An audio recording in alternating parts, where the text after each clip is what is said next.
नमस्ते दोस्तों, कैसे हैं आप लोग। तो दोस्तों, आज हम पढ़ने वाले हैं महाबली वेताल की कॉमिक्स मुगू के कैदी पुतले। जादूगर के आंगन में वेताल और डायना। मुगू के कैदी पुतले। बीहड़ जंगल में घुड़सवारी या तैरने का इरादा है कुछ। चाहता तो हूँ लेकिन ज़रूरी काम है। नदी में मत जाना डायना, खतरा है। खूब समय, काश वेताल भी साथ होता। उसे लेकर काम से ही छुटकारा नहीं। आनंद आ रहा है। इस धार में नाव खेने की ज़रूरत ही नहीं। यहाँ धारा तेज है, लौटने में जोर पड़ेगा। लौट जाने में ही भलाई है। हाय, नाव मुड़ती ही नहीं। आफत आ गई। यह आवाज़ कैसी। झरना। किनारे नहीं पहुंची तो जान गई। अब क्या करूं। ओह। बांदर नदी में डायना की नाव झरने में गिर पड़ी और भाग्य ने साथ दिया। सौभाग्य से वह चट्टानों से भी बच गई और गोता खाकर ऊपर आ गई। नाव का सहारा लिया मगर थूथन निकलकर तेजी से उसकी ओर बढ़ा। भाग्य पलट गया। मगरमच्छ। नाव छोड़कर वह झूलती हुई लताओं की तरफ झपटी और बाल बाल बच गई। मुंह है कि भयानक गुफा। कमज़ोर है, फिसलन भी है। गिरी तो मौत मुंह बाएं खड़ी है। आज भगवान ने ही बचाया। फ़ौरन घर चलना चाहिए। लेकिन मैं हूँ कहाँ। जगह अनजान है। अरे, वह क्या। पुराने ज़माने का किला दूर से भी अजीब दिख रहा था। जंगल के एकांत और कुहासे ने उसे भयानक बना दिया था। क्या, नदी में सैर करने गई है। तुमने रोका क्यों नहीं। वेताल ने समझा कि डायना नदी में डूब गई। नदी की लहर, लहर में खोजो गुरन। जो आज्ञा महाबली वेताल। वह नैत जाने कितनी दूर निकल गई। तूफान धार में फंसी, जाने झरने में गिरी। कोई निशान नहीं दिख रहा अब तक। जरूर वह झरने में गिरी होगी। वह रही नाव और उसका टोप भी है। नदी में मगर भरे पड़े हैं। डायना। नदी के दूसरे किनारे से कुछ मील दूर डायना। उफ, पता नहीं कहाँ पहुँच गई हूँ। पेड़ से जो किला दिख रहा था, अगर उसी में पहुँच जाऊँ तो पता चले शायद। कांटों ने चलना दूभर कर दिया है। यह लकड़ी काम आएगी। यह कैसा भयानक रहस्य है। मैं वहाँ से भाग कर आया हूँ। वापस वापस मत भेजो, मुझे पिचका देंगे। कौन, कैसे पिचका देगा। उस किले में एक दुष्ट रहता है, नाम है मुगू। घाटी के लोग उससे डरते हैं, उसका हुक्म मानते हैं। किसी ने उसे देखा नहीं, लेकिन कोई उसका काम न करे तो। भयभीत लड़के ने बताया। लाल वर्दी वाले चौकीदार उस आदमी को मुगू के बंद कमरे में ले जाते हैं। वहाँ मुगू जादू टोना करके उसे पिचका कर छोटा सा कर देता है। आदमी जिंदा तो रहता है लेकिन हिल डुल नहीं सकता। उसका आंगन ऐसे मुर्दों जैसे लोगों से भरा है। आज्ञा नहीं मानने वालों का यही हाल करता है मुगू। पागलपन छोड़ो और मुगू की सच्ची बात बताओ। सच्ची बात ही बताइए। बड़ा दुष्ट है, दुश्मनों को मुर्दों जैसा बना देता है। मैंने देखा है, वे 24 घंटे खड़े ही रहते हैं, सांस भी लेते हैं। डर से कांपते हुए लड़के ने कहा। कहते हैं अंधेरी रातों में मुगू उनसे बातचीत करता है। मेरी आवाज़ सुनते हो। हाँ हाँ हूँ। और बताने का समय नहीं है, भागो। मुगू के लाल वर्दी वाले चौकीदार आ रहे हैं। ऐसी खुराफात कभी नहीं सुनी। ओह। लाल वर्दी वाले चौकीदार पीले रंग में सजे हुए घोड़ों पर उधर से निकले। लाल वर्दी वालों की बात तो सच्ची है, लेकिन बाकी मूर्खता और अंधविश्वास है। बुद्धिमानी तो इससे में है कि इस पचड़े में न पड़ूं और लौट जाऊं, लेकिन मुगू और उसके आंगन को देखे बिना चैन नहीं पड़ेगा। मुगू के बारे में लड़के की बातें गलत है। जंगली होते बुद्धिमान है, लेकिन उसका सिर फिरा है। बात सही है, हम उसके सेवक हैं। हमने उसे कभी नहीं देखा। वह दुष्ट है। किले में अजीब अजीब बातें होती हैं। इसमें जाना मूर्खता होगी और मुसीबत भी आ सकती है। जंगल से वेताल को लेकर आना ही ठीक होगा। परंतु मुगू के किले से दूरबीन द्वारा किसी ने डायना को देखा। मुगू के लाल वर्दी वाले चौकीदार उस रहस्यमय किले से निकल चले। वे तो मेरी ओर आ रहे हैं और मेरी तरफ ही। एक घुड़सवार ने डायना को उठा लिया। लाल वर्दी वाले खूंखार चौकीदार डायना को किले में ले गए। फाटक बंद हो गया। डायना अब अजीब गरीब किले के अंदर थी। उधर वेताल यह समझ कर कि डायना डूब गई है, नदी में उसकी लाश ढूंढवा रहा था। कहीं पता नहीं है महाबली वेताल, ढूंढते रहो। जिस लड़के ने डायना को मूगू की बातें बताई वह नदी के दूसरे किनारे पर पहुंचा।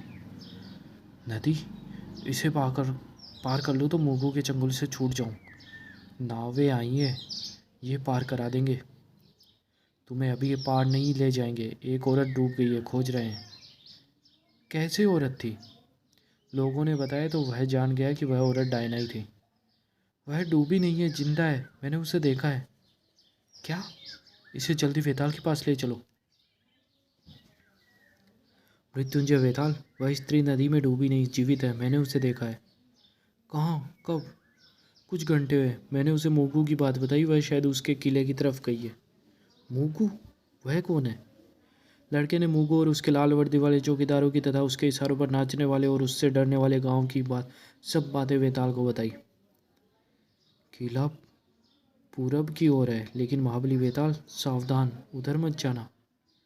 गुर्रन, इस लड़के को इनाम दिलवा और मुझे फौरन मौका चाहिए। मूगू का किला, असलियत क्या है? शुक्र है डायना जिंदा है। चलो तूफान। मूगू की कहानी कुछ समझ में नहीं आती। डायना वहाँ संकट में है। जल्दी करो तूफान। वेताल तेजी से मूगू के किले की ओर जा रहा था। डायना को किले के एक कमरे में बंद कर दिया गया था। आज अंधेरी रात है, मूगू को फुर्सत नहीं है। जब समय मिलेगा वे तुम्हें बुलाएंगे। अंधेरी रात? गांव वालों को किले की बातें देखने और सुनने के लिए बुलवाया गया था। खिड़की से डायना भी उन नन्हे मुन्ने लोगों को देख रही थी जो हिल भी नहीं सकते थे। मूगू उन नन्हे मुन्ने पुतले बने लोगों के बीच घूम रहा था, लेकिन साफ दिखता नहीं था। मेरी बात सुनते हो तुम लोग? सुनते हैं मूगू महान।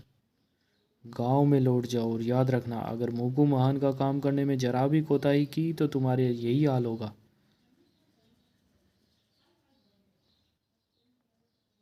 हे भगवान, यह क्या तमाशा है? कहाँ फंस गई मैं? ये नन्हे मुन्ने लोग क्या सचमुच जिंदा है? मूगू किस तरह का आदमी होगा? मूगू के रहस्य भरे किले में। चलो, मूगू ने बुलाया है। बड़ी डरावनी जगह है। यही वह लोगों को गुड्डा बना देता है, लेकिन कैसे? लोग सच कहते थे कि तुम बहुत सुंदर हो। किले में तुम्हारा स्वागत है। अच्छे वक्त पर आई हो। मेरे पास अनोखी शक्तियाँ हैं, बहुत माल है, लेकिन मैं अकेला हूँ, सुखी नहीं हूँ। मुझे सुंदर पत्नी चाहिए, उसका साथ चाहिए। मैं जानता था कि तुम एक दिन आओगी और आज तुम आ गई। पत्नी? मैं? क्या कहने मूगू साहब, तुमसे शादी करूं? तुम्हारा दिमाग बिल्कुल ठीक है। मुझे हमेशा हमेशा अकेलापन खलता है। मैं तुम्हारी हर इच्छा पूरी करूंगा। जहाँ तक तुम्हारी नज़र जा सकती है वहाँ तक मेरी मिल्कियत है। तुम उसकी मालकिन बनोगी। जो लोग मेरी आज्ञा नहीं मानते उन्हें पिचका कर आंगन में डाल देता हूँ। यह तुमने सुना ही होगा। हाँ हाँ, सुना है। हीरे जवाहरात सोना सब तुम्हारा है। मुझे साथी चाहिए। कोई जल्दी नहीं, तुम मुझे समझ बूझ लो, फिर मुझसे शादी करना। तुमसे शादी? बेवकूफ़ी मत करो। बेवकूफ़ी तुम कर रही हो, मेरी ताकत पहचानो। मैं हरगिज़ तुमसे विवाह नहीं करूँगी। तुमसे और तुम्हारी चालबाजियों से मैं नहीं डरती। जो मेरा कहा नहीं मानता उसकी हालत तुम जानती हो। मैं तुम्हें रानी बनाना चाहता हूँ और तुम मेरी हंसी उड़ा रही हो। मैं बेवकूफ़ हूँ। तुम्हें पिचका कर आंगन में डाल दूंगा, तब पता चलेगा मेरी ताकत का। डरो मत। एक गोरी लड़की उधर से गुजरी थी, मैं उसे खोज रहा हूँ। तुमने देखा है उसे? देखा है महाबली वेताल। उसे मूगू से सावधान भी किया था। वह भागी भी, लेकिन लाल वर्दी वाले सवार उसे पकड़ कर ले गए। मूगू के किले में ले गए। अब वह वहीं मिलेगी।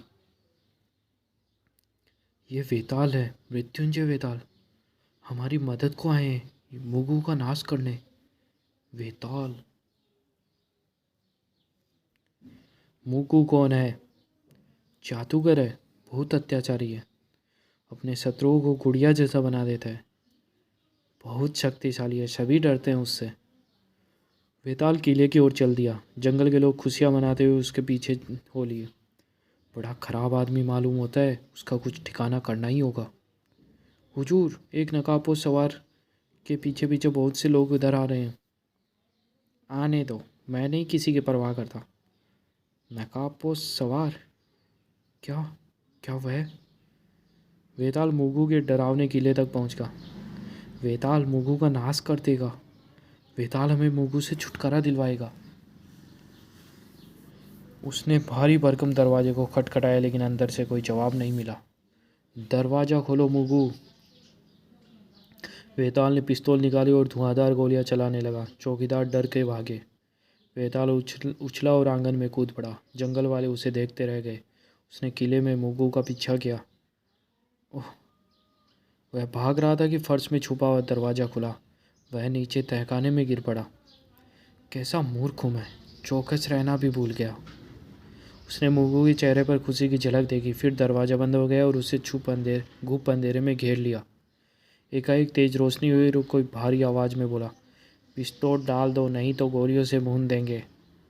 चौकीदार ने उसके पैरों को भारी लट्टे से बांध कर लाचार कर दिया। धरी रह गई सारी बहादुरी। हम समझे थे कि मुगू फंसा, लेकिन पासा ही पलट गया। वेताल किले के गिर्द घूमने लगा। अचानक वह है मुगू का आंगन, उसमें पुतले बने आदमी। ये सांस लेते हैं लेकिन हिल नहीं सकते। मुगू की दुष्टता का असर ही है। मुगू आ निकला। गांव वाले डर से पत्थर हो गए। यहाँ तुम्हारा क्या काम है नकाबपोश परदेसी? काम बहुत है मुगू। सबसे पहले डायना को ले जाना है। यही है वह। है तो सही, देखना चाहते हो उसे? मैं उसे बाहर लाने वाला हूँ। यह आ गई। और किसी से भी मिलना है? वेताल देखता रह गया। गांव वाले सुन पड़ गए। मुगू ने गांव के दूसरे पिचके हुए लोगों के बीच डायना को खड़ा कर दिया। यह रहा तुम्हारा स्थान, यही खड़ी रहो। घेरे के बाहर से वेताल और दूसरे लोग हैरान होकर देख रहे थे। मुगू ने जादू से गोरी औरत को भी पिचका दिया, जैसे और वैसे यह भी जिंदा लाश। बहुत देख चुके, हटो यहाँ से, अपने रास्ते देखो और भाग निकलो यहाँ से। इसी बूते पर आए थे? मुगू, तुमने डायना और बाकी लोगों का क्या किया? तुम मेरे नन्हे मुन्ने लोगों की बात पूछ रहे हो? बहुत काम के हैं वे लोग। उन्हें देख देख कर ही तो जंगल वाले मुझसे डरे हैं, चूं भी नहीं करते। बाहर जंगल वाले वेताल के हाथों मुगू के नाश की आशा लगाए हुए थे। वेताल किले में गया तो मुगू भाग खड़ा हुआ। वह मुगू को मजा चखाएगा। अब इस दुष्ट के चंगुल से छूटेंगे। ये लोग अभी तक खड़े हैं, इन्हें खदेड़ दें क्या? नहीं, रहने दो, इन्हें अपनी आंखों से देखने दो वेताल का क्या हाल होता है। जंगल वाले बरसों से उम्मीद लगाए थे कि तुम एक दिन उन्हें मुझसे मुक्ति दिलाओगे। तुम्हारा भी आसरा था इन्हें। अब वे देखेंगे कि मैंने तुम्हारी हैकड़ी निकाल दी और वे पूरी तरह मेरे बस में हो जाएंगे। ठीक है, लेकिन तुम लोगों को पुतला कैसे बना देते हो? सारी तैयारी हो गई है। तुम तरीका पूछ रहे हो? अभी तुम्हें पिचका कर गुड्डा बनाता हूँ, सब कुछ समझ जाओगे। उसने वेताल को खड़ा किया। वहाँ रोशनी अच्छी है, वहीं खड़े रहो, सीधे, हिलना मत। वह तेजी से एक मूर्ति बनने लगा। तुम भी मान जाओगे कैसे आसानी से इन्हें बेवकूफ़ बनाया है। हर बात पर विश्वास कर लेते हैं ये जंगली। तुम तो निराले हो। बन गई है बढ़िया, बिल्कुल तुम जैसी दिखती है। तुम भी अब गुड्डों की जमात में दाखिल हो जाओगे। मूर्ति? सब मूर्ति हैं? तुम तो जंगलियों जैसे मूर्ख नहीं हो जो इन नन्हे पुतलों को जिंदा मान लेते। डायना कहाँ है? जंगल वाले किले के बाहर खड़े थे। वेताल ने जरूर मुगू को हरा दिया है। आखिर हम मुक्त होंगे। देखो मुगू, देखो लोगों, यह है तुम्हारा महाबली वेताल। गांव वालों ने वेताल को पिचका हुआ देखा तो उन्हें मानो काठ मार गया। सारी आशाएं चकनाचूर हो गई। यह तुम्हारी जगह, तुम्हारी प्रेमिका के पास। बताओ लोगों, तुम्हारा मालिक कौन? प्रयोगशाला में एक चौकीदार बनावटी आवाज़ में माइक्रोफोन में बोला, हमारा मालिक ही मालिक है, मुगू महान। और मूर्तियों के पीछे छुपे लाउड स्पीकरों से आवाज़ आई, देख लो मूर्खो, वेताल भी मुगू से टक्कर नहीं ले सकता। किसी की ताकत नहीं जो मेरा सामना करे। जाओ अपने काम पर। प्रयोगशाला में वेताल ने तरकीब की। यह लट्ठा ठीक नहीं बंधा है, तकलीफ़ देता है। ठीक कर दोगे इसे? लो अभी किए देता हूँ। और कस देता। आह! मुगू की कैंची को मेज में फंसा कर। ठीक है, मुगू की कैंची बहुत तेज है, फुर्ती से काम लेना होगा। बड़ा नाम सुना था वेताल का, मैंने उसे खेल खेल में फांस लिया। अब कोई खास तरीका सोचूं जिससे यह कांटा हमेशा के लिए निकल जाए। प्रयोगशाला में उसने चौकीदार को देखा। वेताल गायब था। उसने यहाँ कैद रखने में क्या खतरा है? यह क्या? मेज पर मुगू की मूर्ति रखी थी और मूर्ति के माथे पर वेताल का मृत्यु चिन्ह बना हुआ था। वेताल मुगू की कैद से भाग निकला। और ये तो मूर्तियाँ हैं। डायना और वे लोग जिनकी ये मूर्तियाँ हैं, वे खुद कहाँ हैं? जीवित हैं या? किले के नीचे तहखानों में खोजने लगा। खेतों में अनेक कैदी काम में लग चुके थे। आखिर उसे अपनी तलाश में सफलता मिली। मुगू ने तुम्हारी यह मूर्ति बनाई थी और जिसकी मूर्ति आंगन में लगी है, वे लोग कहाँ हैं? सब मुगू के गुलाम हैं महाबली वेताल। मुगू की धोखेबाजी हम जान गए हैं, लेकिन यहाँ से निकलें कैसे जो जाकर गांव वालों को सच्चाई बताएं? पहरेदार आ रहे हैं। नया कैदी? फौरन काम में जोत दिया मुगू ने। संभालो इसे। लेकिन इसकी बेड़ियाँ और जंजीरें कहाँ हैं? किले के चौकीदार मूर्ख हैं, बेड़ियाँ डालना भी भूल गए। मैं जाकर लाता हूँ जंजीर और बेड़ियाँ। दूसरा पहरेदार जैसे ही गया, वेताल ने कुदाल फेंक दी। यह कुदाल उठा और जा काम पर। जी हाँ, मैंने अभी अभी वेताल को देखा, खेत में काम कर रहा था। मैं उसके लिए बेड़ियाँ लेने आया हूँ। मूर्ख, वह छूट गया है, उसे फौरन गोली मार दो। जल्दी मेरे भाई, उन्होंने हमें देख लिया है। और कितनी जल्दी? वे जा रहे हैं, निकल गए। तुम्हारा बहादुर वेताल भाग गया, ऐसा डरा कि तुम्हारी सुध भी नहीं रही उसे। चलो पीछा छूटा। घोड़े पर सवार आदमियों को गांव वाले ऐसे देखने लगे मानो दो मुर्दे जीवित उठ हुए। वेताल डेरू मुगू के किले से निकल आया। सुनो, मुगू नीरा ढोंगी, आंगन में दिखने वाले नन्हे मुन्ने आदमी नहीं, मूर्तियाँ हैं, मूर्तियाँ। देखो, यह डेरू और यह डेरू की मूर्ति। मुगू ने उन्हें बेवकूफ़ बनाया, वे बदला लेने पर उतारू हो गए। तुम समझते हो कि तुम्हारे साथी पिचका दिए गए हैं, वास्तव में मुगू ने उन्हें गुलाम बना रखा है। मुगू की बोटी बोटी नोच डालो। चलो किले में। वेताल गांव वालों को लेकर आ रहा है। हम उसके सामने नहीं ठहर सकते। हम लड़ेंगे, आखिरी दम तक लड़ेंगे। चौकीदार लड़ लड़ कर मरेंगे। मैं अभी 9-2-11 होता हूँ। खेल खत्म हो गया। एक दिन होना ही था, लेकिन माल मते की मेरे पास कमी नहीं। अब कहीं और अड्डा जमाऊंगा। दुनिया में मूर्खों की कमी नहीं है। कहीं और ऐसे ही राज करूंगा। भागने का इंतजाम ही कर रखा है, लेकिन अकेला नहीं जाऊंगा। तुम मेरे साथ चलोगी। चलो आगे बढ़ो। कुछ भीड़ ने मुगू के किले पर हला बोल दिया। पुतलों के भयानक बाग में जमकर लड़ाई हुई। मैं नहीं चलती। जान प्यारी है तो चलना ही होगा। उन्हें लड़ने मरने दो। हम जितने दूर निकल जाएंगे उतने हमारी हवा भी नहीं मिलेगी। भूलते हो मुगू, पिस्तौल डाल दो। मुझे तुम्हारी मोटर मालूम है। मैं जानता था कि तुम अपने साथियों को छोड़कर भागोगे। कई दुष्ट लोगों से मेरा पाला पड़ा है, लेकिन तुम जैसा नीच मैंने नहीं देखा। तुम्हें मार कर खुशी ही होगी। डायना, तुम क्या समझती थी कि मैं नहीं आऊँगा? नहीं, मुझे विश्वास था तुम आओगे। बाग पर गांव वालों ने अधिकार कर लिया। मुगू यह रहा, जो चाहे सजा दो। इसने तुम्हें गुलाम बनाया, तुम इससे क्वेल की तरह काम कराओ। यही करेंगे। उन्हें अब मुगू का डर नहीं था। आदमियों को पिचका कर पुतला बनाने का रहस्य खुल चुका था। जंगल में फिर से अमन चैन की बंसी बजने लगी। तो दोस्तों, ये कॉमिक्स यही समाप्त होती है। धन्यवाद।